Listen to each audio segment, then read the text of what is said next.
Abraham, ang Diyos ni Isaac, ang Diyos ni Jacob, ang Diyos ni Jose at aming Diyos. Muli ka naming pinasasalamatan sa gabing ito, Panginoon. Salamat, Lord, sa biyaya mo, Panginoon, sa kalakasan mo sa amin, sa patuloy mong pag-sustain sa amin, Panginoon. Pagbibigay, Lord, ng kagalakan, Panginoon, sa amin upang pumarito, Panginoon, na minsan pang magbuklod sa ilalim ng isang Espiritu, Panginoon, at sa layo ng pagkatawag mo sa amin, Panginoon, na naniniwala kami, Lord, na ang bawat isa, Lord, sa kanilang puso ay merong expectation, Lord, kung bakit sila narito. At yun ang dahilan, Panginoon, na nais ka naming makita, Lord, sa aming kalagitnaan, na sa aming, sabi ng awit, na sa aming pagsamba, panambahan sa iyo, Diyos, ay maglagay ka ng luklukan, Panginoon, sa aming puso.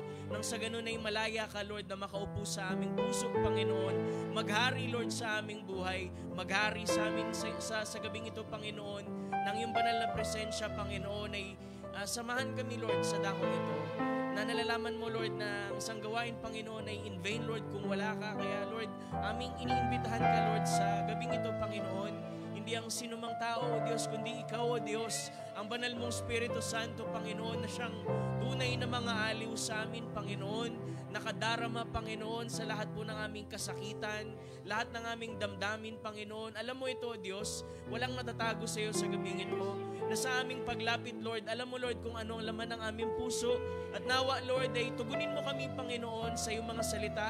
Na ano man ang promisa mo, Lord, sa bawat mananampalataya, ano man ang kanilang mga pangailangan, kung merong mang karamdaman, Panginoon, na nais mapagaling sa gabing ito, Lord, ay maghari lawa, Lord, ang iyong kalooban na yan, O Diyos, dahil ay promisa mo, Panginoon, para sa amin.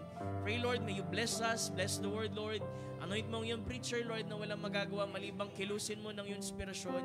At ikaw, Lord, ang patuloy na makita, Lord, sa aming kalagitnaan. Ilagay mo kami, Lord, sa iyong makalangit na dako, Panginoon, at koberan mo kami, Lord, sa iyo pong banal na dugo. Muli, Lord, maraming salamat sa gabing ito. Sa iyo namin tinatagubilin po ang lahat ng bagay. Sa iyong dakilat mo tamis na pangalan, Panginoon Jesus. Amen and amen. Palakpakan natin ang ating Panginoon sa gabing ito. Amen and amen. Glory to God. Once again, ay magandang gabi po. Mapagpalang gabi sa bawat isa. Amen. Salamat sa Panginoon sa gabing ito na kami ay muling tayo magkakasama. Bagamat sabi nga ni Pastor Fernan, wala yung ibang mga pastor, but we believe by Spirit ay narito sila, mga kapatid.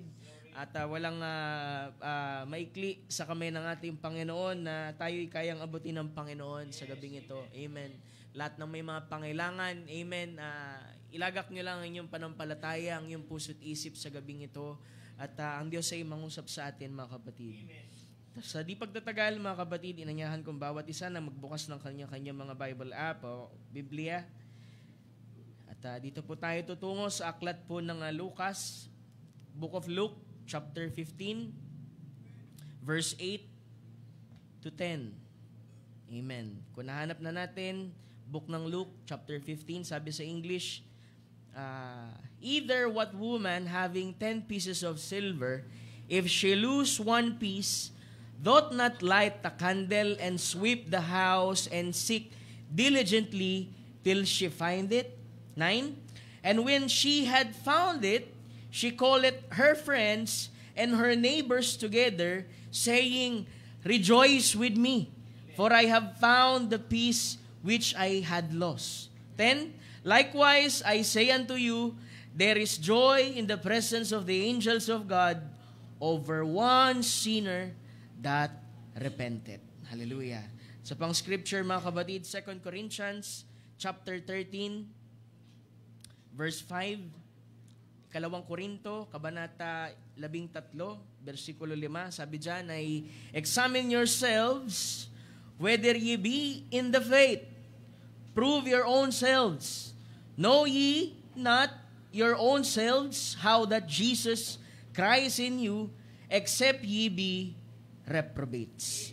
Ang Diyos ang patuloy na magpala sa kanya pong mga salita. Malaya na tayong makaupo, mga kapatid. Amen and amen. Salamat sa ating Panginoon. At maraming salamat sa biyaya ng Panginoon sa atin, sa kalakasang ginagawad niya. At sa panahon natin, talagang uso yung ubot sipon. At kahit ang inyong munting lingkod ay hindi po exempted dyan. Amen. Simula nung alam ko, anniversary nyo yun, Pastor Nag-start yun, anniversary, dahil nga galing kami ng Prayer Mountain noon, September 29, tapos overnight service, Sabado, konti pa nga, Sunday service, tapos yung anniversary. So, ako mahilig ako mga kapatid sa matamis tsaka malamig after preaching. So, medyo nadali tayo doon. Medyo namaga nga yung lalamunan ko. Gayunman, hindi ko siya iniinda, mga kapatid. Bagamat pina-check up ko lang para lang at least matingnan kung ano yung kailangan. Dahil yung tonsil nga daw ay nagdikit, halos dikit nga. So, minom tayo ng konting antibiotic, kailangan. Pero alam naman natin, hindi tayo pabayaan ng ating Panginoon. Isipin nyo, simula October, mga kapatid, anniversary nyo, hanggang last week nakapag-preach ako na ang tonsil ko ay magkadikit. So nangangahulugan lang mga kapatid, kung minsan sa kainaan ng tao, doon nagsisimula yung kalakasan talaga na nanggagaling sa Diyos. At nakikita natin na hindi talaga sa ating sarili, kundi sa biyaya talaga ng Panginoon. Kung bakit tayo narito, ba't tayo nagpapatuloy. Sabi nga, galing pa sa trabaho ang ilan, pero naparito ang bawat isa, kundi walang ibang dahilan dahil yung meron talaga sa loob natin na humahatak talaga sa gawain at mas higit na napapakain natin mga kapatid yung pagkataong panloob kesa dun sa panlabas mga kapatid. Kasi yung panlabas kayang itulog yan mga kapatid. Pero pag minsan na lumiliban tayo sa gawain mga kapatid, minsan kahit isang linggo nga lang, isang gawain lang na makaliban ka, medyo iba na yung spirito mo Amen. Kaya nga napakahalaga, sabi ni Pablo, huwag kalimutan yung pagkakatipon. Amen. Dahil lang maliit na baga, Pastor, maliit lang yung baga ko, maliit lang yung panampalataya ko. Pero alam mo, pag yan ay pinagdikit-dikit mo, malaking alab ang nagagawa niyan mga kapatid sa ating kalagitnaan at tayo'y napapalakas. Diba? Na kung minsan, makita lang natin si sister, si brother, di ba? Parang nabe-bless na tayo at nakikilos na tayo ng Espiritu, na nakita natin ang pagkilos ng Diyos sa buhay niya at tayo nagkakaroon ng inspirasyon. Di ba? Sabi ko last overnight, mahalaga yung inspiration, mga kapatid. Kasi kahit nga ang preacher, kahit na sabi mo nagbabasa at lahat, pero iba pa rin pagka may inspiration Amen. Di ba? Alam ko nakaka-relate si Pastor Fernan dyan. Magpe-prepare, magbabasa, pero pag nasa pulpito na iba yung inspiration na binibigay ng Diyos at kailangan niyang sundan yung inspiration mga kapatid, kalimutan yung outline mga kapatid kasi mas masarap yung inspirasyon na nanggagaling sa Diyos. Kasi hindi yun knowledge ng tao, wisdom ng tao, kundi ang Diyos talaga mga kapatid ang nangangaral doon sa vessel na nasa likod ng pulpito. Amen. At kung minsan magtatanong pa kami sa sister wife namin, sabog ba yung preaching? Parang hindi ko marinig yung sarili kong boses sa preaching kasi nga, ang Panginoon ng nangangaral, hindi na yung preacher, mga kapatid. At doon natin nakikita ang kaluwalhatian ng ating Panginoon. Amen. Glory to God. At sa gabing ito, mga kapatid, nais ko pong mangusap. Amen sa mensahe po na ito sa Luke chapter 15. Amen. At binasa natin isang scripture, examine yourself. So, nais kong pamagatan ito, the lost coin of a believer. Amen. The lost coin of a believer. Amen. Dahil alam ko familiar sa inyo ang verse na to mga kapatid, dahil ang parable of a lost ay sa Luke chapter 15, 3 bahagi yan. Diba? Ang sabi doon ay merong lost sheep, merong lost son, which is the prodigal son, at merong lost coin, mga kapatid.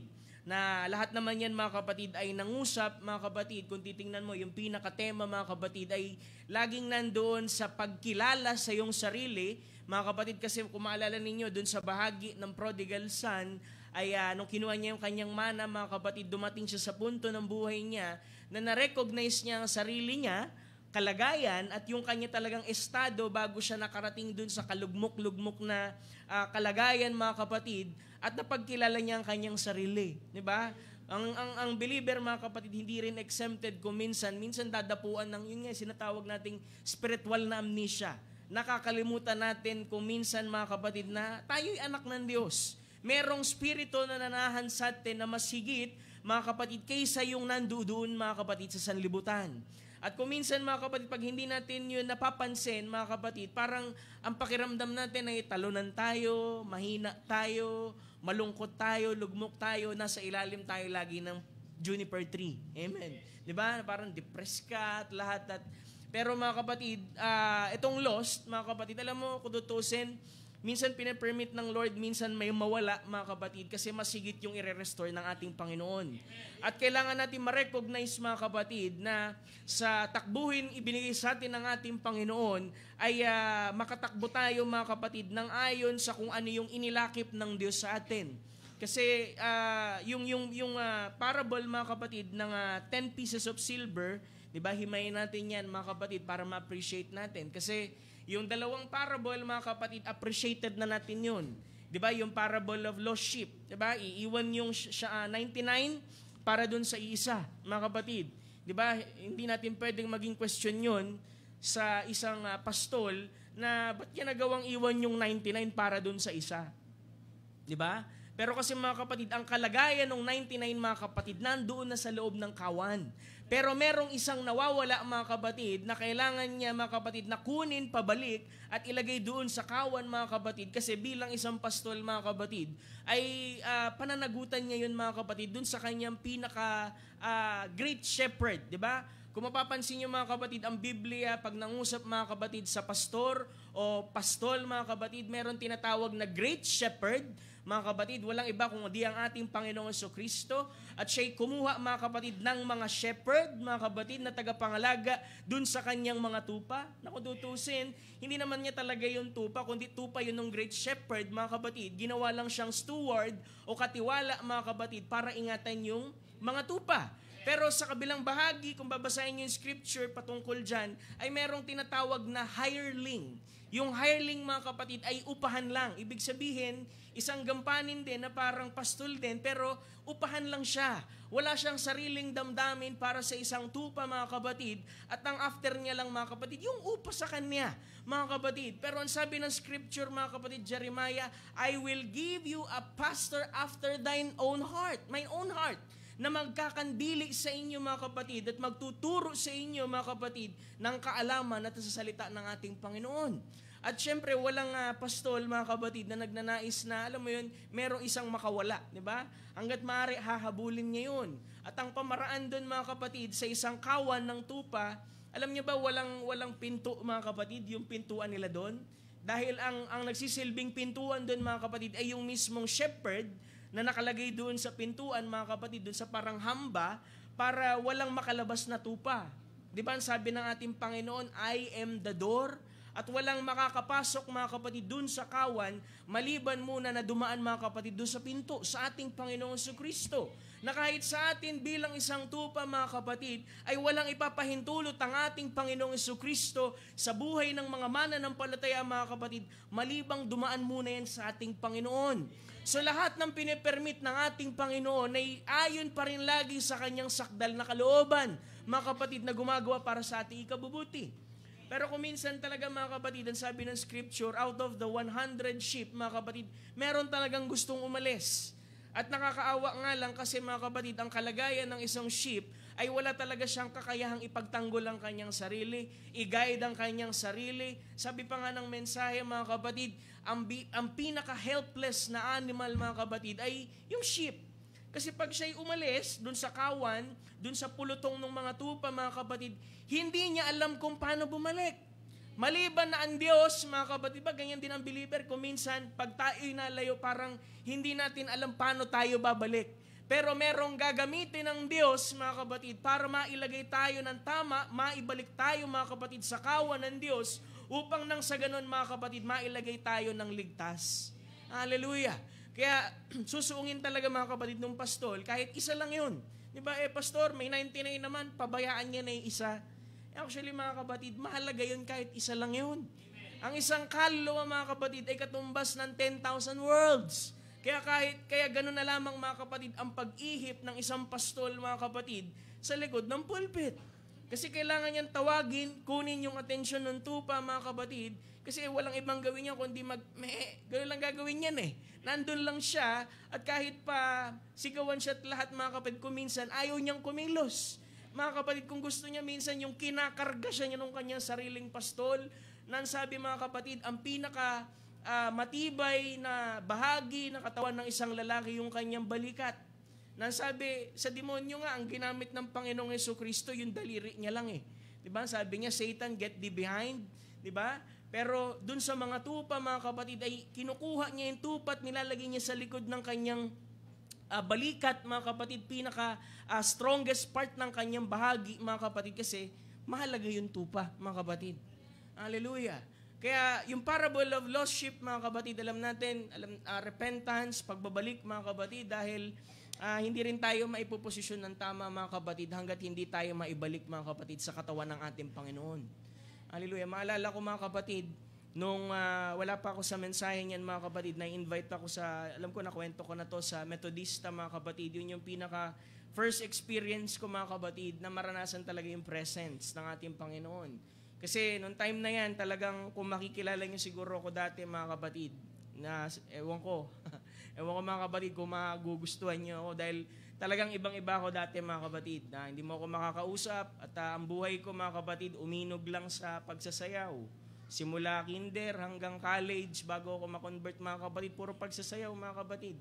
Kaya nga nung na-share yan, mga kapatid, sa akin, nung ni Brother Charles, mga kapatid, sabi ko, paano ba yun? Parang imposible yun Sa lahat ng street na naririnig ko, may tugtog. So mapapasayaw talaga ako. At walang stage na hindi ako mapapasayaw, mga kapatid, kahit hindi ako yung merong intermission. Ibig sabihin talagang bida-bida, mga kapatid. Pero, hallelujah, nang dumating ang mensaheng ito, mga kapatid, unti-unti ay inaalis yung damdamin para sa bahaging iyon, mga kapatid, kasi hindi yun ang identification mo. Diba? Kaya sabi ko nga, sana kung alam ko lang tatawagin ako ng Panginoon, sana yung pag-awit na lang sana eh. Diba? Na nakapag-practice ka, kahit sanlibutan yung awit mo, tapos na-convert ka, medyo parang may gamit pa kahit kaunti, mga kapatid. Pero yung pagsasayaw, mga kapatid, malibang sa spirito, amen. Pero yung pagsasayaw, mga kapatid, patiktok-tiktok mga bata ngayon, mga kapatid, at maingat tayo dyan dahil hindi natin gawain yan, mga kapatid. Hindi yan yung ating identification, mga kapatid. Mas mataas ang pagkatawag na binigay sa iyo ng Diyos kaysa sa mga bahagi, mga kapatid, na kayang ibigay na impluensya ng sanlibutan na ito. Na kailangan nating maibalik na gaya ng isang tupa, mga kapatid, dun sa kawan ng Diyos at makilala natin, ay hindi pala ako black sheep, mukha lang pala akong kambing pero tupa ako. Hallelujah. Pero isipin mo, wala naman talaga mukhang kambing, mga kapatid. Talagang tupa ka, di ba? Minsan nagsaself-pity kasi yung isang believer na iniisip niya, hindi kasi hindi ako maganda, pastor, hindi ako gwapo. Alam mo, walang pangit sa Panginoon. Lahat yan precious sa ating Panginoon. Malaki ang halaga niyan, mga kapatid. Kaya pahalagahan mo rin yung pagkatawag na binigay sa iyo ng Diyos at pahalagahan mo rin ang iyong sarili, mga kapatid. Glory to God. Kailangan natin maibalik, gaya ng isang tupa, appreciated natin yan. Yung prodigal son, di ba? Ano yung prodigal son, pastor? Yung alibugang anak. Nansabi, buhay pa yung kanyang magulang, mga kapatid, ay kinukuha na niya yung kanyang mana. Di ba yung sabi sa scripture? Alam mo, napaka-rude, mga kapatid, nung ganong kaugalian. Kasi ang paghingi pala ng mana, habang buhay pa, yung magulang mo ay pagsasabi na mamatay ka na. Di ba? Isang bagay, mga kapatid, na hindi marapat. Kasi usually, ang inheritance, di ba, binibigay yan after the death, mga kapatid. Di ba, merong last will and testament, mga kapatid, dun binibigay. Pero itong lalaking ito, mga kapatid, yung kanyang anak ay kumuha ng kanyang bahagi, mga kapatid. Actually, lahat naman tayo may bahagi sa ating Panginoon Pero lahat yan may panahon, may tamang pamamaraan, merong talagang inilaan ng Panginoon sa iyo, pero hindi mo yan pwedeng kunin, mga kapatid, alam mo yun, ng sapilitan sa ating Panginoon. Kasi kung ikaw mismo, mga kapatid, ay nakaposisyon ng tama sa iyong panampalataya, alam mo kung paano humugot, mga kapatid, dun sa mga bagay na makalangit, mga kapatid. Diba? Isipin mo, dalawang service ka lang kung magsimba sa isang taon, tapos maka-withdraw ka sa ating Panginoon. Kala mo, ang dami mong patago, mga kapatid. Diba? Diba? Ilang breast ka bang nagsimba, Brad? 2 sa isang taon. Tapos hihingi sa Panginoon, daming hinihingi, bahay at lupat lahat, mga kapatid. Hallelujah. Makalangit dapat ang hinihingi natin sa ating Panginoon. Kasi hindi tayo, mga kapatid, mananatili, mga kapatid, sa lupang ito dahil mas mataas yung pagkatawag na binigay sa atin ng Panginoon kaysa sa mga bagay na yan. Diba? Hindi ko sinasabi, mga kapatid, na kung minsan ay magkaroon tayo ng desire na magkaroon ng kaunting bahagi.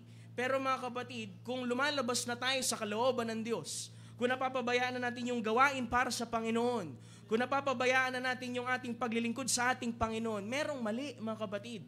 At kailangan nating siyasatin nating sarili, mga kapatid, na yung mga bagay na kinukuha natin sa ating Panginoon under the permissive will, mga kapatid, mabuti pa yung prodigal son. Nakilala niya ang kanyang sarili. Nang sabi niya, babalik ako dun sa tatay ko, hihingi ako ng tawad, at mas mainam yung kalagayan ko doon. At gusto niya nga maging servant na lang eh. Pero mga kapatid, pagka anak ka talaga, anak ka talaga.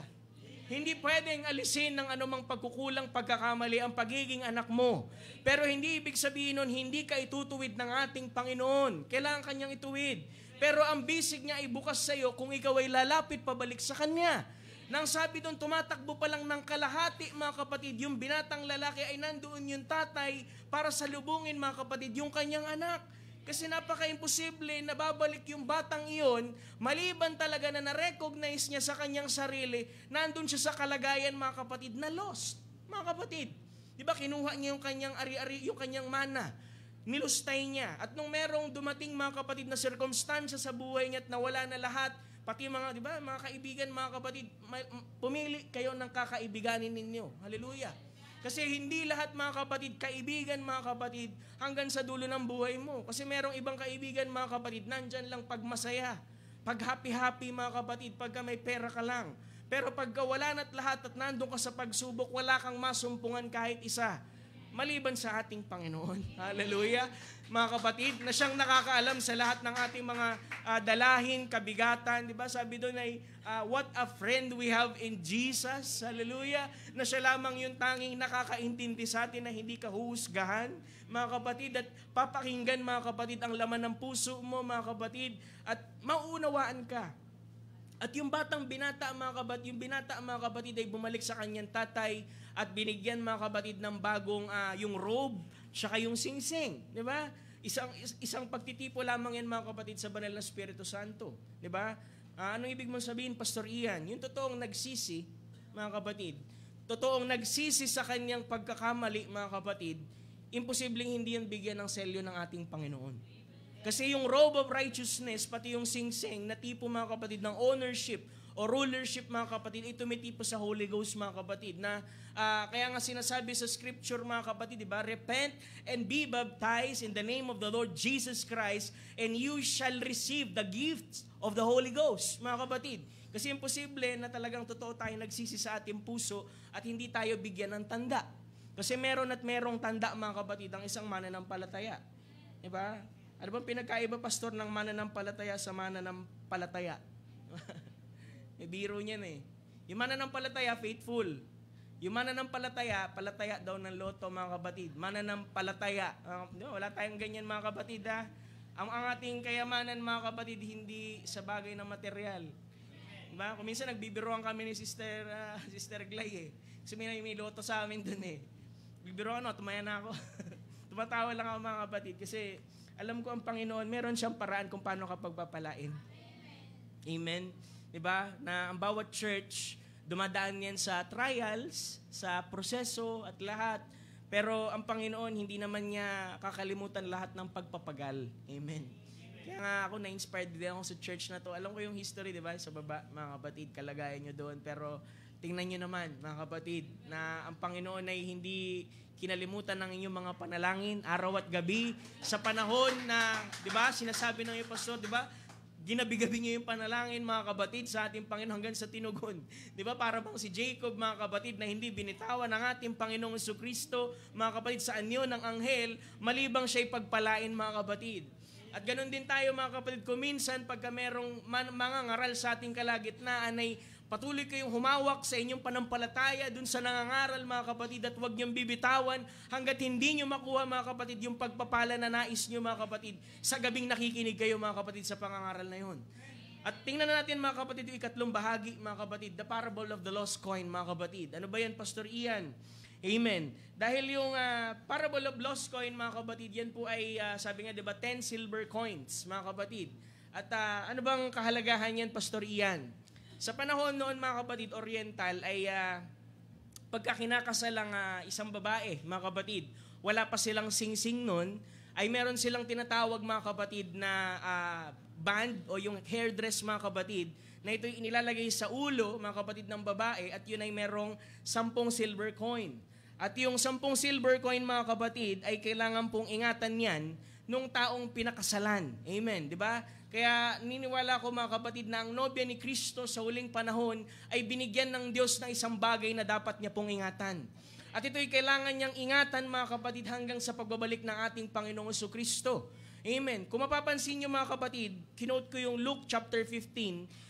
Pag hinanap niyo sa message mga kapatid, ang verse na Luke chapter 15, 2 beses niya lang binanggit yan mga kapatid sa tanan ng sermon niya, ng ating propeta. Doon sa book ng Enticing Spirit mga kapatid, tsaka doon sa Second Coming. So napaka unusual para sa prophet mga kapatid na gumamit ng scripture na para bang hindi lapat doon sa kanyang mensahe. Dahil ang pinag-uusapan natin mga kapatid ay second coming ng ating Panginoon. Yun yung message ng prophet mga kapatid. Pero ang kinuha niyang scripture mga kapatid ay Luke 15. Itong babaeng ito mga kapatid, Luke 15:8 hanggang 10. Na kung tutusin, pag tinignan mo yung message niya mga kapatid ng rapture mga kapatid, ang ginamit niyang scripture dyan mga kapatid ay Psalms chapter 27 mga kapatid verse 5. I-quote lang natin saglit Brad. Psalms chapter 27 verse 5. Diba? Napaka-unusual nga nun, pastora. Kung nangusap siya sa second coming, bakit hindi niya nalang ginamit mismo yung same scripture na ginamit niya doon sa rapture? Sabi diyan, ito yung ginamit niyang scripture sa rapture.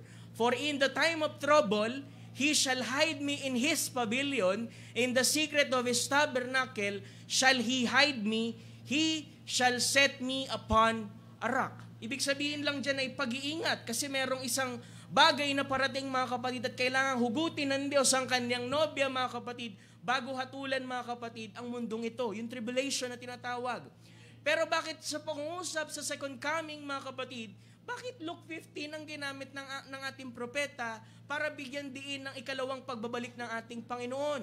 Ano ang kahalagahan ng 10 silver mga kapatid na sinasabi dito na minsan na yung babae mga kapatid ay tangan-tangan niya itong 10 bahagi na ito at nung minsan ay nawala niya isa. At ang ruling dyan mga kapatid, yung pamantayan dyan, kailangan niyang ingatan yan kasi pag meron lamang kahit isa mga kapatid na mawala dun sa bahagi nung 10 silver coin mga kapatid, palalayasin siya ng kanyang sariling asawa dun sa tahanan nila. Nangangahulugan lamang mga kapatid ay marahil meron siyang ibang kalaguyo, hindi siya faithful mga kapatid. Kasi pagka gusto naman ng isang babae mga kapatid na maging prostitute mga kapatid, bagamat siya'y merong 10 silver coin, ang sabi doon ay kailangan niyang pumunta sa high priest at ipatanggal yung isang bahagi ng coin bilang identification mga kapatid na siya'y prostitute na. Ibig sabihin kulang na mga kapatid. Na sa ating paglilingkod sa ating Panginoon, kailangan din nating tingnan kung saan bahagi tayo kulang, kung meron ba tayong nawaglit, meron ba tayong nahulog mga kapatid? Kasi ang isang babae habang hawak niya, habang suot niya, mga kapatid, yung 10 silvers na yan mga kapatid, di ba? Ang isang babae, pag suot yan, kailangan kumilos siya ng narapat, ng naayon bilang isang babae na meron ng asawa. Di ba? Kung sinasabi natin, di, nobya ako ng Panginoon, wife ako ng Panginoon, ay paano natin kinakanda ang ating sarili bilang tayo ay naglalagay sa ating sarili ng isang identification na tayo'y kasal na sa ating Panginoon. Hallelujah! Nang sabi doon ay iingatan dapat ngayon. Di ba? Pagka ikaw ay gagaslaw-gaslaw, pwedeng mahulog yung isa doon nang hindi mo napapansin. At kung minsan, meron tayong mga kilos at gawi na hindi natin napapansin na meron na pala tayong nahuhulog na silver coin mga kapatid at kapatid mo na ang nakakapansin. Hallelujah! At sasabihan ka nung kapatid, Brad, parang medyo nag-iba yung spirit mo. O kaya naman ay parang merong mali, meron kang ginagawa na hindi tama at kailangan kang sabihan. Amen? At kailangan natin mapagkilala, kompleto pa ba yung bahaging iyon? Di ba? Ang sabi ng mensahe, merong virtue sa isang mananampalataya, mga kapatid, di ba? Faith, virtue, knowledge, temperance, patience, holiness, brotherly kindness, mga kapatid. Pastor, 7 lang yan. Di ba 10? Actually, ang prophet, gusto niyang himayin yan. Pero hindi niya natapos, mga kapatid. But I believe, kung sasabihin lamang natin na 10 bahagi sa isang believer, yung 7 virtue nando na. Ano yung 3, Pastor Ian? Yung tatlo, mga kapatid, bilang tayo'y tipo ng isang babae, isang nobya, mga kapatid, ang sabi doon sa isang babae, tatlong bagay din ang kanyang kailangang ingatan. Sabi din, yung kanyang pagkababae, yung kanyang bedding ground, ibig sabihin, iisang binhi lang dapat ang kanyang tatanggapin sa kanyang sinapupunan. At yung ikatlo, mga kapatid, ay yung motherhood. Dahil yung motherhood ay merong gampanin para turuan yung kanyang anak sa gawin ng ating Panginoon, sa salita, mga kapatid. So, 10, 3, at 7, ito'y katumbas ng 10, mga kapatid. Pastor, anong ibig sabihin ng 10? Ang ibig sabihin ng 10, power, mga kapatid. Naalala nyo nung si Eliezer, mga kapatid, ay nauuhaw, nang sabi niya kung sino lang mga magpapainom sa mga kamelyong ito at sa akin. Ilan yung kamelyo? 10. Strength, mga kapatid, isang power, mga kapatid, na sa believer, nandyan din yung power. Pero pag merong isang nawalang virtue dyan, mga kapatid, parang medyo nangihina ka. Parang medyo may kakaiba sa iyo, mga kapatid, na kahit anong hulagpos mo o pagpapatuloy mo, mga kapatid, alam mong merong bagay na nawala sa iyo. Hallelujah. Glory to God. Imayin natin, mga kapatid. Glory to God. Sabi dyan, the 10 pieces are not 10 pieces of money or 10 coins. Hindi po yan talagang silver coin lang. Kasi yung coin na yan, mga kapatid, sabi dito, more than that, they are gift most precious of all gifts a bride received from her bridegroom at the time of the marriage. So, di ba? Sabi ko, wala pa silang singsing. At ang binibigay, mga kapatid, yung 10 bahagi na yon. At ang sabi doon ay, ang pagkawala ng isang bahagi, mga kapatid, ng silver ay mahalaga sa kanila yun. Pag yun nawala, nangangahulugan lamang ang pagkawala ng God's favor upon the family. Ibig sabihin, magiging disgrace para dun sa pamilya ng bridegroom, mga kapatid, pagka yung kanyang asawang babae ay nawala kahit isa dun. Dahil para sa kanila, nawala na ang favor ng Panginoon. Diba? Sabi natin, mabuti nang mawala ang lahat ng bagay. Wag lang ang pabor ng Diyos sa atin. Wag mawala, mga kapatid, ang kalooban ng Diyos sa buhay natin. Masira na ang lahat ng bagay. Wag lang ang kalooban ng Panginoon para sa atin, mga kapatid. Kasi sa kalooban na yan, mga kapatid, dyan tayo nakapaglilingkod ng tama. Kasi maaari kang maglingkod pero nasa ilalim ka ng permissive will ng ating Panginoon. Nakalulunos para sa isang tao na naglilingkod siya pero nasa ilalim siya ng permissive will. Pero mga kapatid, kung talagang dead sure ka, sabi ng propeta, na ikaw ay nasa gitna, nasa ilalim ng kalooban ng Diyos, mga kapatid, walang bagay na magpapakilos sa iyo, mga kapatid. Kaya kahit sa church, mga kapatid, binabalik ko sa kanila, nang sabi ko, di bali nang sumama ang loob niyo sa akin kung nagbabagsak ako ng mabigat na pangangaral sa pulpito. Di bali nang ma-offend kayo sa akin, basta makita ko lang na tama ang puso niyo sa Diyos at manatili kayo sa kalooban ng Diyos, ay panatag ang puso ko, mga kapatid. Mas mabuti pa magkita-kita tayo doon at sabihin mo sa akin ng harapan, Pastor, ang dami kong bagay na ikina-offend sa iyo. Pero pasalamat kasi nandito ako at doon sa pangangaral mo, natuwid yung maling bagay at buhay na meron ako, kaysa naman hindi mo sinabi yung totoo. Hallelujah. Mas mabuti na yung nagsasabi ng totoo, mga kapatid, kahit gaano man ito kagaspang, mga kapatid, basta totoo. Hallelujah. Glory to God. Hindi, sa atin, mga kapatid, alam niyo yan, hindi tayo bula-bulahan dito sa mensahe, mga kapatid. Hallelujah, talagang hayagan tayo dito kung mali, kung tama, kung kalooban ng Diyos, mga kapatid. Hallelujah. Na tayo mananatili doon. At ang sabi doon, mga kapatid, yung pong coin, hindi lamang yan basta silver. Ang sabi doon, meron daw naka-engrave doon daw sa bawat silver, kaya nga hindi mo pwedeng palitan yan. Ang mensahe nagturo, hindi pwede sa atin yung paglilingkod na substitute. Hindi pwede yung pagbibigay ng handog, mga kapatid, na substitute, mga kapatid. Meron at meron, mga kapatid, na seal, tanda, mga kapatid, na yung coin na yon ay pag-aari, mga kapatid, nung pong bridegroom na ibinigay dun sa bride. Kaya kung meron mang mawalang isa, mga kapatid, at sabihin, teka, nasan yung isang bahagi? Kailangan niya maibalik yung eksaktong nailagay dun sa bahaging iyon. Kasi kung hindi maibalik yung bahaging yung, mga kapatid, sabihin mo na, di ba? Kung hindi maibalik yung bagay na nawala sa iyo, mga kapatid, ang hirap magpatuloy sa ating Panginoon.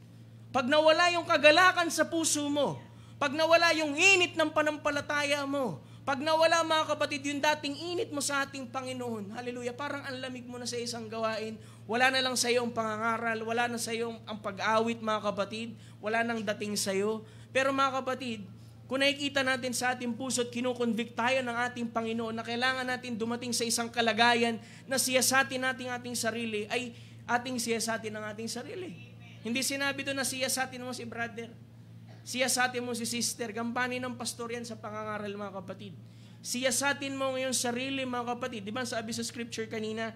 Basahin natin, 2 Corinthians chapter 13, verse 5. Examine yourselves, sa Tagalog, siyasatin ninyo ang inyong sarili kung kayo'y nangasa pananampalataya. Di ba? Madali naman makita kung nasa panampalataya ka eh. Di ba? Kung nasa panampalataya ka, sinusunod mo dapat yung salita ng ating Panginoon. Di ba? Sabi nga mga kapatid sa mensahe, just examine yourself by the word, by the message. Di ba? Paano ba i-examine, pastor? Kung nakalinya ba ako sa Panginoon?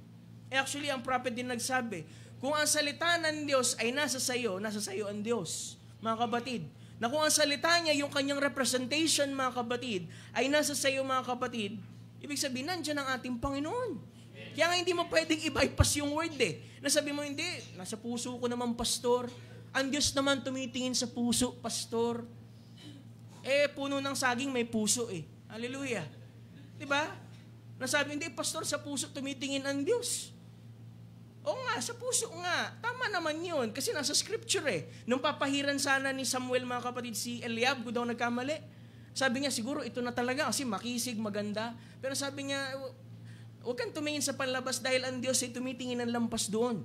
Pero ang tanong, ano yung nandoon sa puso? Hallelujah, hindi lang basta puso. Lahat may puso eh. Ibig sabihin, lahat ng ang Panginoon nakatingin sa puso lang. Ano yung nandoon sa puso?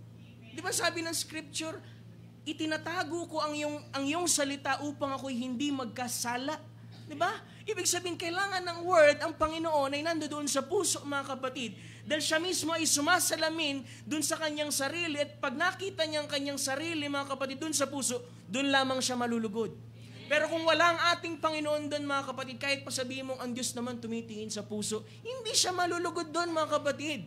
Dahil ang tanging salita lamang ang nakalulugod sa Kanya, ang dugo ng ating Panginoon Kristo, mga kapatid. Dahil kung tayo lang ang titingnan ng Diyos, lahat ng ating katuwiran, mga kapatid, at ating mga righteousness, mga kapatid, maruming basahan lang sa Panginoon. Hallelujah. Pastor, puso naman pala mahalaga, so wag nang hayaan yung panlabas. Mga kapatid, naniniwala tayo sa holiness. Paano natin pababayaan yun, mga kapatid? Di ba?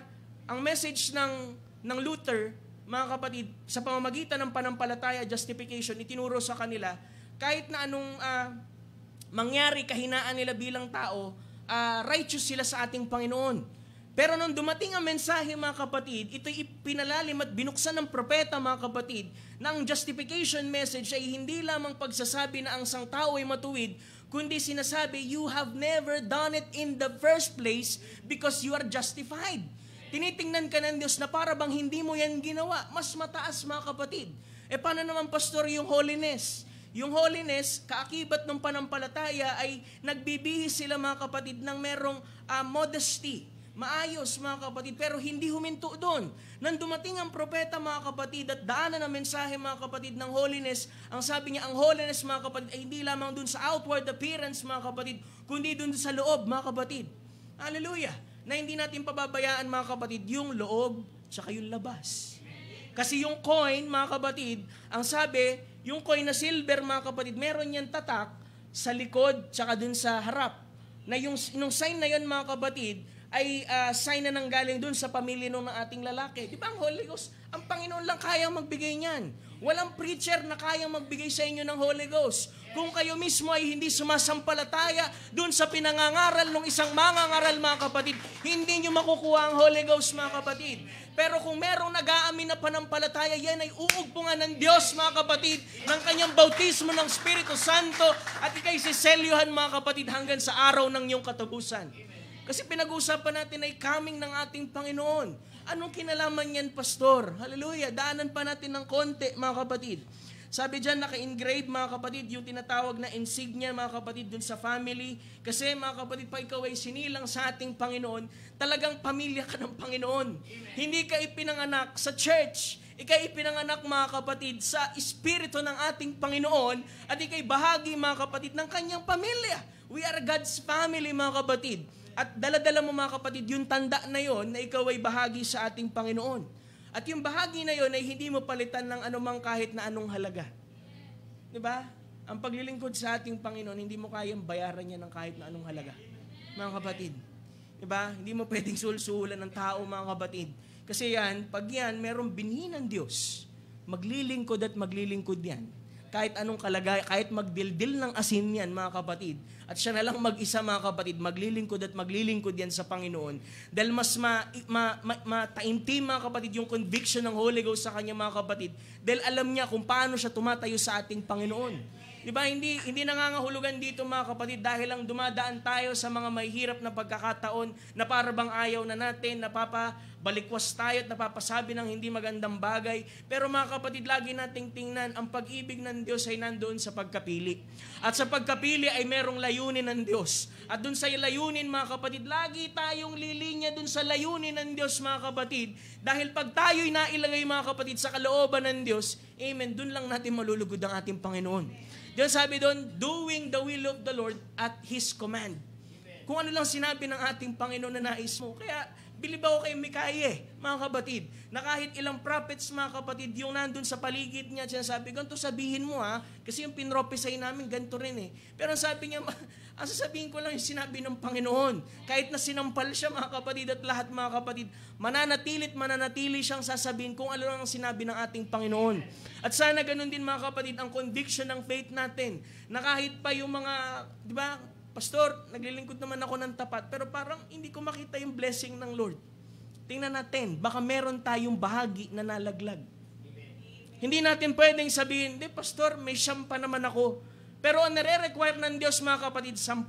Kasi yung power, mga kapatid, nandun sa bilang ng 10, mga kapatid. Yung camel, 10. Power, mga kapatid. Yung beast, mga kapatid. Pero kuminsan, mga kapatid, merong mga mananampalataya na okay na sa kanila yung pasimba-simba, okay na sa kanila paupo-upo, okay na sa kanila yung pakanta-kanta, mga kapatid. Kailangan makita talaga sa buhay natin, mga kapatid, naglilingkod ka talaga sa ating Panginoon. Di ba? Sana tingnan nyo ng mas malalim ito na tingnan talaga natin, siyasatin talaga natin ating sarili. Pastor, 10 pa kaya yung 10 silvers na nandyan? Kasi merong kulang, mga kapatid. Di ba yung kagalakan, mga kapatid, yan yung una nawawala, sabi ko, sa paglilingkod sa ating Panginoon. Nababurnout, napapagod, hihinto. Pero mga kapatid, alam mo, walang maidudulot na maganda, mga kapatid, kung aalis ka, mga kapatid, dun sa baga eh. Yung gatong na gustong umalis, mga kapatid, kasi mas lalo kang panghihinaan nun eh, mga kapatid. Pero kung sinisikap mo, mga kapatid, na ilagay ang sarili mo dun, Lord, alam ko marahil siguro nasa pagsubok lamang ako, pero mananatili ako kung saan mo ko tinawag, kung saan ang pagkatawag na binigay mo sa akin, gampanan ko lang ito, dahil ikaw naman ang tumawag sa akin, ikaw ang mag-iingat sa akin, ikaw ang magpo-provide ng mga pangangailangan na ito hanggang dulo, dun, mga kapatid, sa pagpapalit ng katawan. Kaya ito, mga kapatid, itong scripture na ito, amen, kaya merong parable of lost coin, mga kapatid, kasi ang Diyos, hindi siya babalik na hindi kompleto yung mga virtue na yun. Kasi pag ang Panginoon nakita at nasumpungan, mga kapatid, na kulang yung kanyang nobya, mga kapatid, ng isang bahagi, madidisappoint ang ating Panginoon. Kaya nga, hindi mo mapigilan, mga kapatid, ang mga mangaral pa rin ang mangaral. Kasi kailangan namin kayong ipresenta sa Diyos without spot, wrinkle, mga kapatid. Di ba si Pablo nga eh, I am jealous with a godly jealous, for I espouse you as a chaste virgin to Christ, na wala man lang kulubot, mantsaw, anuman. Ibig sabihin, ano na lamang ang burden, mga kapatid? Na makita kayo, mga kapatid, na wala talagang mantsa, walang makitang anuman sa inyo dahil kayo ay inihahandog sa ating Panginoon, mga kapatid, bilang isang nobya na pure. Hallelujah. Pero minsan, mga kapatid, yung mga tao, winawalang halaga, mga kapatid, yung pagkatawag sa kanila ng Panginoon. Winawalang halaga yung mga bagay na minsan nilang naipon sa ating Panginoon. Di ba pwede rin nating sabihin, yung 10 coins, mga kapatid, yan yung mga naipon mo na sa ating Panginoon eh. Mga paglilingkod mo, mga sakripisyo mo na tinandaan mo na ito talaga, mga kapatid, nung ginawa mo ang bahaging ito, merong kaligayahan sa puso mo at alam mong nalugod ang Diyos. Huwag mong kalilimutan, mga kapatid, yung damdamin na yun dahil alam mo kung paano ang speaking terms mo o pakikipag-usap mo sa ating Panginoon at kung paano siya tutugon sa'yo. Diba? Hindi naman tayo dito, mga kapatid, na parang uniform yung manalangin eh. Merong kaparaanan, mga kapatid, kung paano makipag-usap sa ating Panginoon. At sa ganung pakikipag-usap mo, mga kapatid, tinutugon ka ng ating Panginoon doon. Ano ang ini-establish noon, Pastor Ian? Experience lang ba? No. Kasi sinabi ng prophet, kuminsan ang experience nagagamit as a measuring kaysa sa word. Kaya in-establish, mga kapatid, yung ganong kalagayan para establish ang panampalataya mo at yung speaking terms mo o yung way ng pakikipag-usap mo sa ating Panginoon. Hallelujah. Glory to God. Colossians, mga kapatid. Quote lang tayo ng scripture. Sabi dito, Colossians chapter 1, verse 9 to 10. Sabi dito, for this cause, we also, since the day we heard it, do not cease to pray for you and to desire that ye may filled with the knowledge of His will. Ano sabi? May be filled with the knowledge of His will in all wisdom and spiritual understanding. Di ba? Na ang mensahe hindi pinadala para maging head knowledge lang, kundi bigyan tayo ng pangunawa. Kasi sa pangunawa, mga kapatid, dun lang natin mailalapat, mga kapatid, yung ating buhay at ng salita ng Diyos, dun lamang magkakaroon ng resulta. Kaya isipin mo yung taong quote ng scripture pero hindi mo naman nakita sa buhay niya. Quote ng prophet, mga kapatid, pero hindi mo naman nakita sa buhay niya. Kasi wala talaga yung totoong pangunawa dun eh. Pero ang sabi dito, dahil dito kami naman, mula ng araw na aming marinig ito, at hindi kami nagsitigil ng panalangin at paghingi ng patungkol sa inyo upang para saan?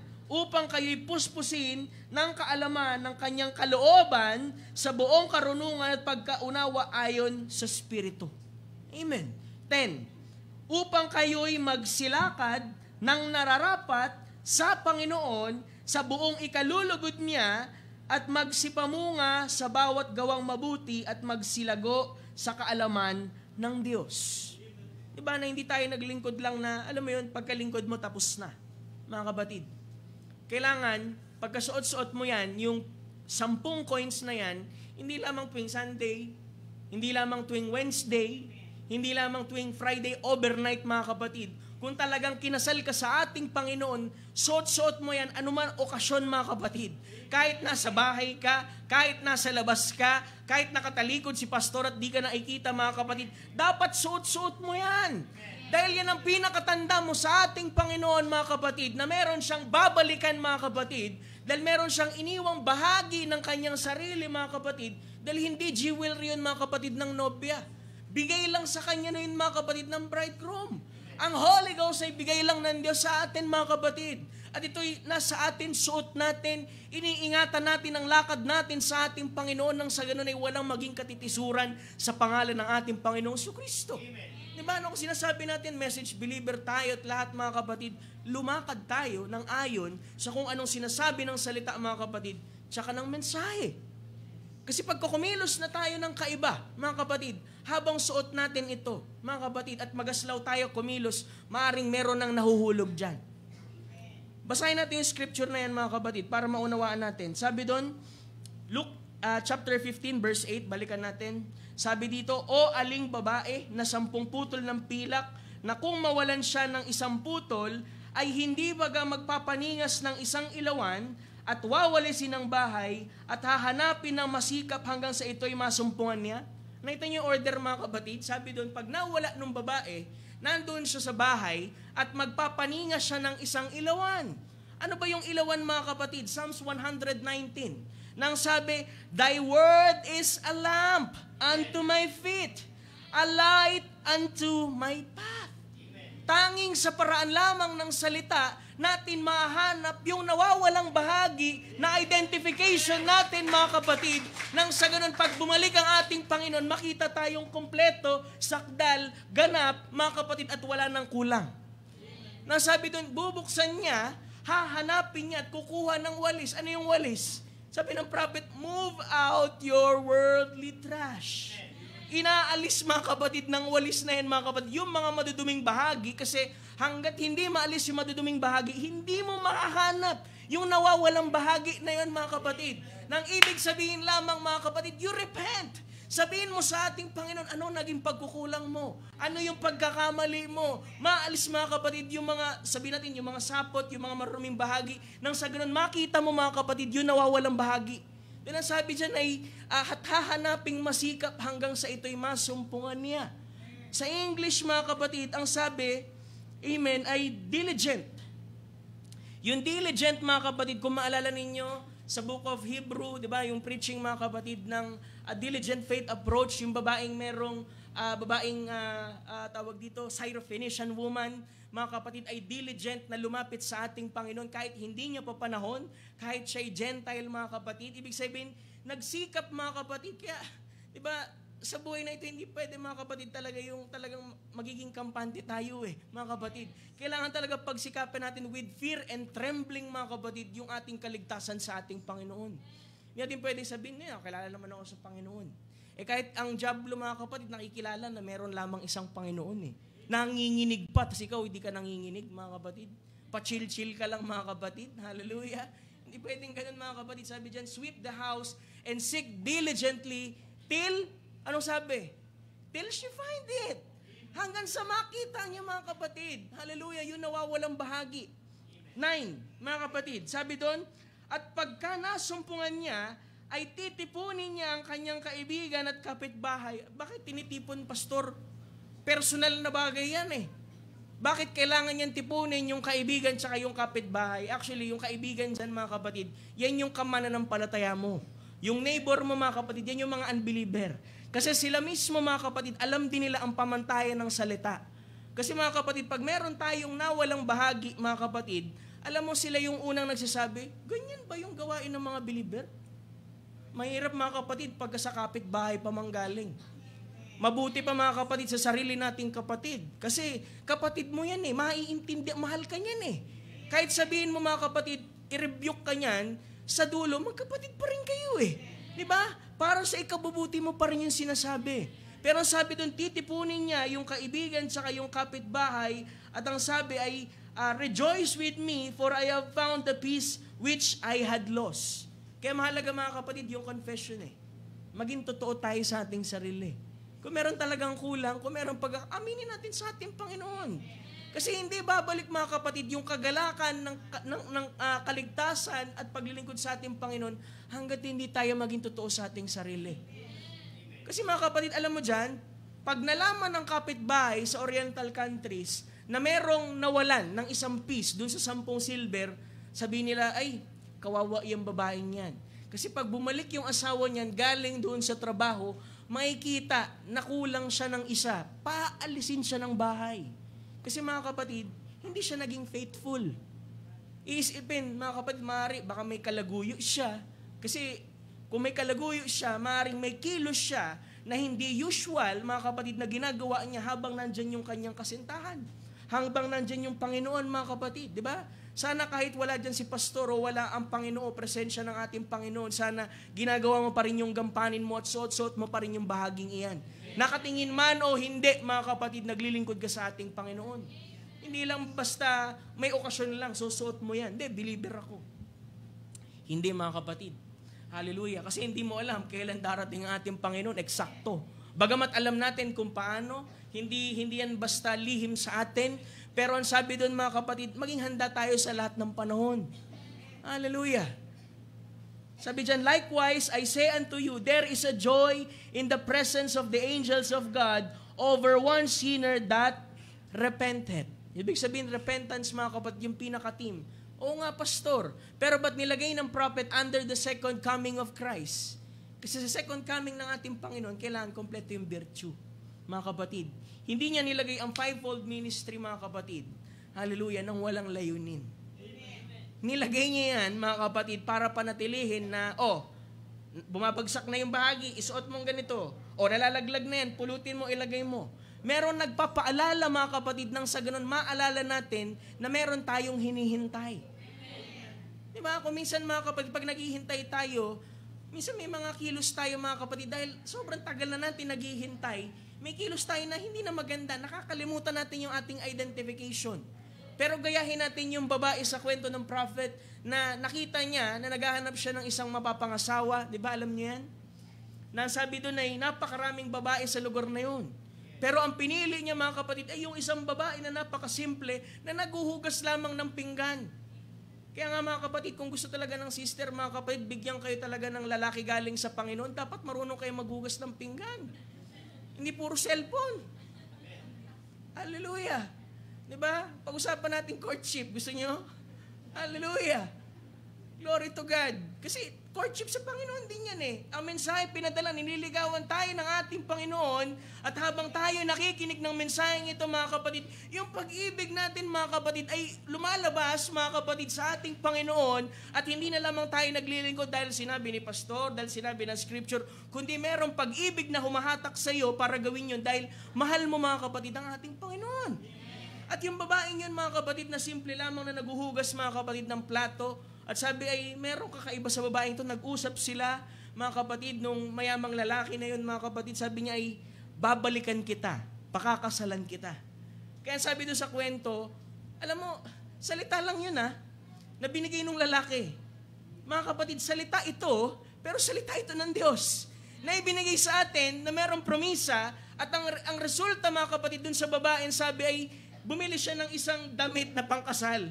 At habang mga kapatid naghihintay siya, lagi niyang hawak yung damit na pangkasal na to. At habang hawak niya ito, ay mga kapatid, ay merong mga nang-aalipusta sa kanya, merong umuusig sa kanya na sinasabi, ay hindi ka nababalikan noon, kakalimutan ka noon. Pero mga kapatid, hawak-hawak niya yung damit, papasok siya sa kwarto, isasarado niya ang pinto, umiiyak siya, mga kapatid, kasi alam niya na mas totoo ang promisa ng Diyos kaysa sa anumang sinasabi ng tao, mga kapatid. Dahil meron talagang babalik, mga kapatid, isa sa mga araw na to para agawin ang kanyang nobya. Hallelujah. Nandun siya at hawak-hawak niya ito. Bagamat mga kapatid, promisa lamang yung kanyang narinig para bagang merong panampalataya yung babaeng ito na hawakan kung anong sinabi ng lalaking iyon. At ito'y naghintay na naghintay. Di ba meron tayong mga dinaramdam sa ating puso at lahat.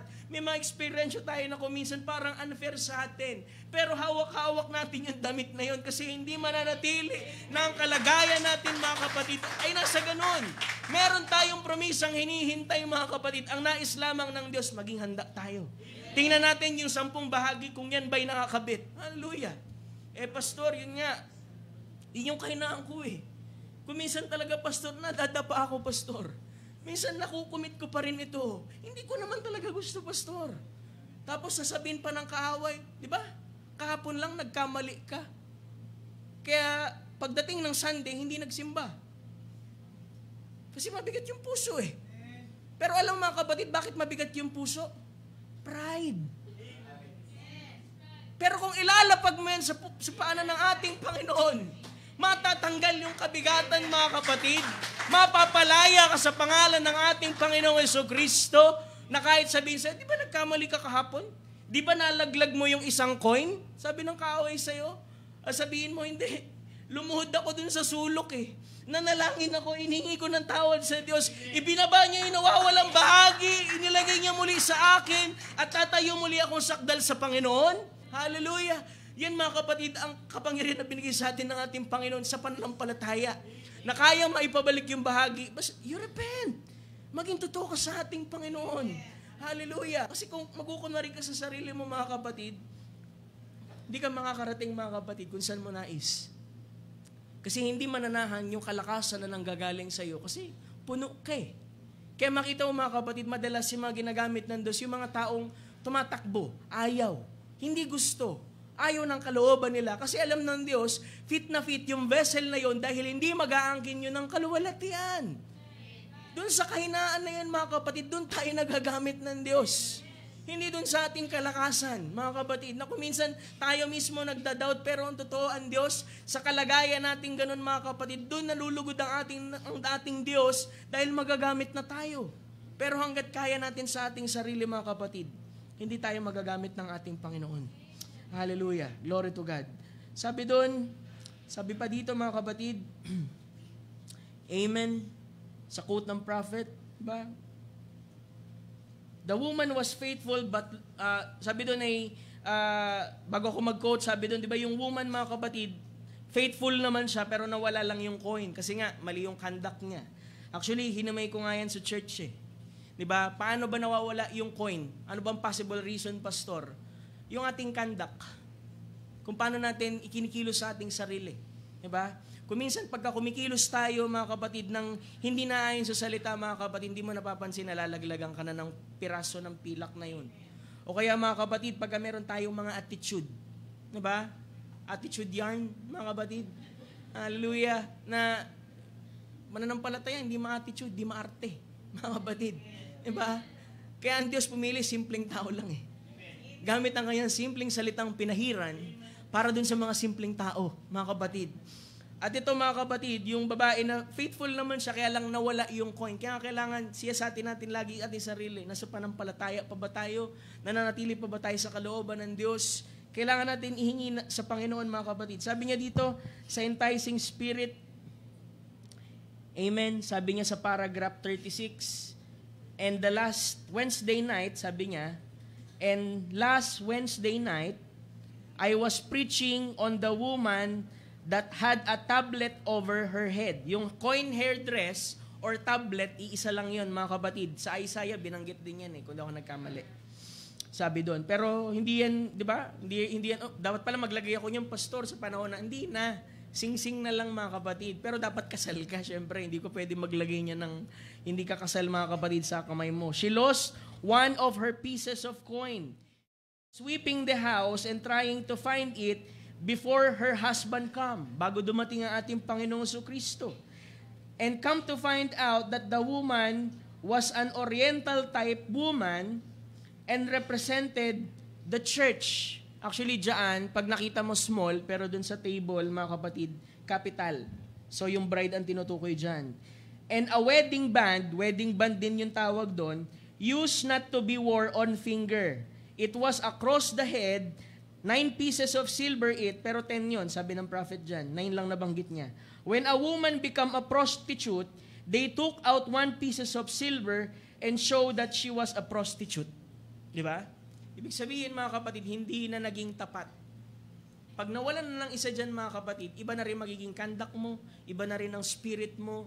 Nang sabi nga doon na iaharap ka pa nga sa high priest para tanggalin yung isa. Para pag dumating yung asawa, ma-identify, unfaithful to, paalisin siya dun sa bahay.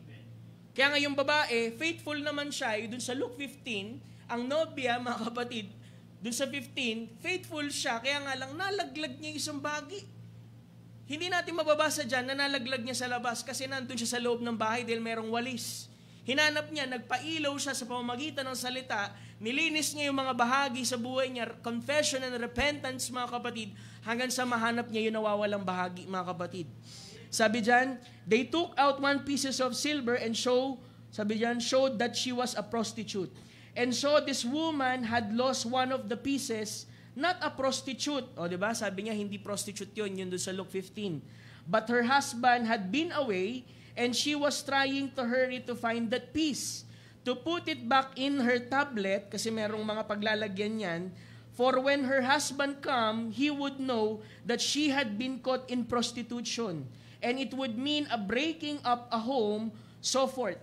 I applied that for a few moments to the church, lost a lot of great things, and it's time for the Father to come, so we got to hunt them up, and knowing that in the church that our tabernacle. Actually, nangusap siya, sarili niyang iglesia. Kaya nga, wag na tayo magtaka minsan mga kapatid, merong pangangaral yung pastor na para bang kala mo ay merong nagsumbong sa high priest at yung high priest may dalang plies para tanggalin yung isang coin kasi meron kang nagawang hindi tama.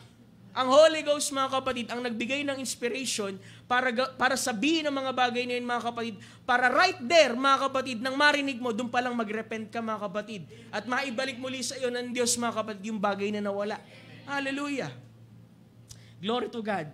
Sabi niya pa sa second coming, amen, binanggit niya din dyan yan. Sabi niya, Jesus Christ, God's Son, sa paragraph 55, amen, like in this, He said to a woman, yung subject nila, now, we find this woman, her husband, had gone, kasi sa time nila dyan mga kapatid, dahil nga nagtatrabaho, minsan 1 week bago umuwi. Diba? Kaya maswerte tayo kung inuuwian pa tayo araw-araw mga kapatid. Sa panahon nila, wala naman kasing kotse noon mga kapatid. Sabi dyan, and she had lost one of the coins out of her tablet. Now, I will try to explain that.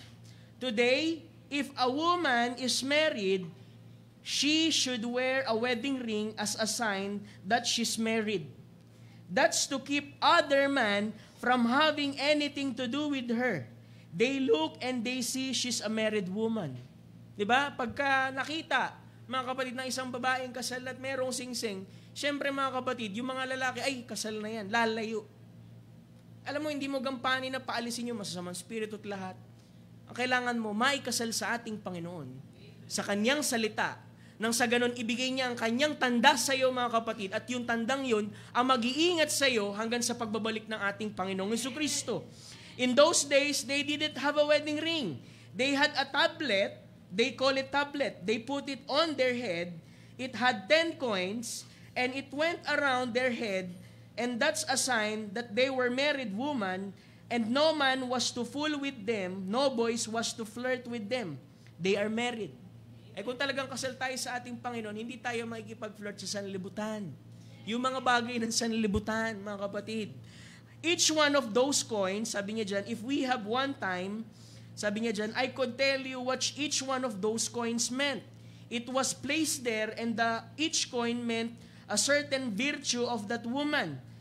Hinimay niya, 3 lang dito kung di ako nagkamali. Sabi niya, first, meaning her love to her husband, her pledge of virtue to live clean for him, and the third and fourth, hindi niya nahinimay. Amen. Sabi niya dyan. If you want to look it up, look in Galatians 5, sabi niya dyan, you'll find out that the woman represented the church. And the church in an espoused wife to Christ. And the tablet that the church supposed to wear in Galatians 5, ano yun? Love, joy, peace, long-suffering, and so forth. That is the tablet that's supposed to be worn in church. Brotherly love, kindness, fellowship. Hallelujah. Na kung pinlace mga kapatid ng prophet sa second coming, mga kapatid, ang parable of lost coin mga kapatid, maglalagay yan sa atin mga kapatid sa desperation. Na lagi mga kapatid, sa lakad natin sa ating Panginoon, nakatingin tayo kung nananatili pa ba tayo sa pananampalataya mga kapatid. Kasi ang pinaka-trophy mga kapatid sa huling panahon na ito talaga, alam mo kung ano, mag-overcome talaga ang bride. Kanya-kanya, ang dealing sa atin ng Panginoon, di ba? Siyempre, as a church, may pastor. Pero, alam mo, kami sasabihin lang namin kung anong sinabi ng word. Kung anong sinabi ng mensahe, nasa sa inyo pa rin ang pasya. Kung paano nyo tatanggapin ang salita, paano nyo ipamumuhay, kasi may kanya-kanya tayong dealing sa ating Panginoon. Ang burden lang mga kapatid, kailangan naming sabihin. Kaya nga sa akin mga kapatid, sa church, sabi ko, nung nangaral ako nung minsan, sabi ko, wala na sa akin, Lord, yung kabigatan. Nasabi ko na, nandun na lang sa taong nakikinig, pagpasya niya, kung tatanggapin niya o hindi. Kung lalakad siya ng narapat sa Diyos o hindi. Kung minsan may mga believer mga kapatid na frustrate talaga sa lakad nila sa Panginoon. Nandun ang desire na gustong lumakad. Alam mo kung anong payo ko? Lagi kang humingi ng biyaya sa Diyos na makaya mo mga kapatid na lumakad ayon sa kalooban ng ating Panginoon. Kasi kung hindi ka biyayaan ng ating Panginoon mga kapatid, hindi ka rin talaga makakalakad mga kapatid. Magpipilit ka lang sa sarili mo, mapapagod ka lang, magi-struggle ka lang mga kapatid. Pero kung magiging totoo ka, Lord, bigyan mo ko ng biyaya na makatayo sa sanlibutang ito. Diba? Kasi pagiging married, mga kapatid, sa salita sa ating Panginoong Jesucristo, ang marriage magti-take place, mga kapatid, dito sa lupa. Kasi ang pupuntahan na natin doon, mga kapatid, wedding supper of the Lamb. Dito ang kasalan, mga kapatid, dito ang union, mga kapatid. Yung uniting time na tinatawag, mga kapatid. Na pagbalik ng ating Panginoong Jesucristo, diretso tayo, mga kapatid, sa wedding supper. Hallelujah. Diba? Tingnan natin ating sarili. Diba? Kung meron talagang bahagi sa ating puso, diba? Tayo lang nakaalam nun eh. Diba? Maring hindi natin nasi-share sa ibang tao, pero alam natin sa ating puso kung ano yung mga bahaging yun. Diba?